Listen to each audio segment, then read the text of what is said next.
आज्ञा में इच्छुक ही हूं, पर हमारी धर्म पत्नी गर्भवती हैं, इस समय उनकी देख रेख के लिए मुझे रहना अनिवार्य है।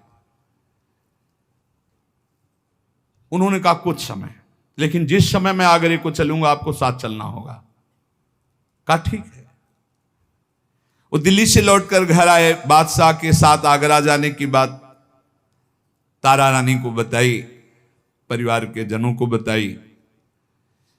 एक थोड़ा सा तो दुख ये भी हो रहा है कि ऐसी परिस्थिति में बादशाह की आज्ञा उल्लंघन नहीं की जा सकती, उनके साथ जाना है। पर एक खुशी की बात आई कि रास्ते में ब्रज पड़ता है, दिल्ली से रास्ते में ब्रज पड़ता है, फिर आगरा। तो ऐसा करेंगे कि गर्भ प्रतिदिन बढ़ रहा है, ब्रज के दर्शन करेंगे। कहीं संयोग ऐसा बैठ जाए कि आगरा जाना ही ना पड़े।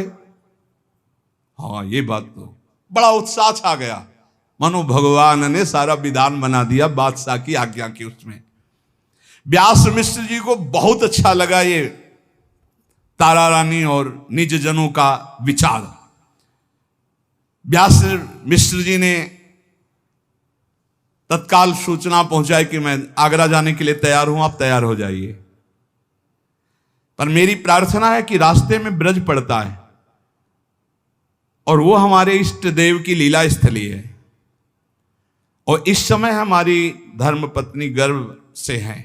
मैं चाहूंगा कि वो हमारे आराध्य देव की लीला स्थलियों का दर्शन करें। इतनी छूट आपको देनी होगी। हाँ, आप राजगुरु पद पे हैं, हम रुक जाते हैं, कई दिन आप लीला स्थलियों का दर्शन कर लीजिए।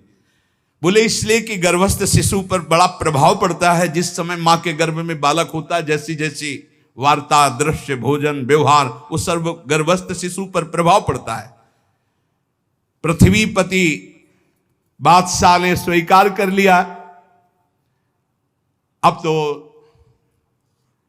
आगरे की तैयारी बादशाह ने की, और ब्रजभूमि की आंतरिक तैयारी तारा रानी, व्यास मिश्र जी, पूरा परिकर। कैसा प्रभु का विधान होता है, देखो कैसा प्रभु का विधान होता है। सोच भी नहीं सकते थे इधर की बात, पर महाप्रभु को तो अवतार लेना अपनी लीला भूमि में।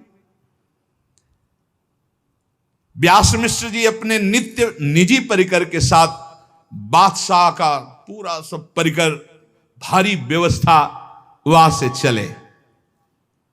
व्यास मिश्र जी यमुना नदी के बाएं तट पर पूर्वी दिशा की ओर स्थित आगरा के लिए निकले।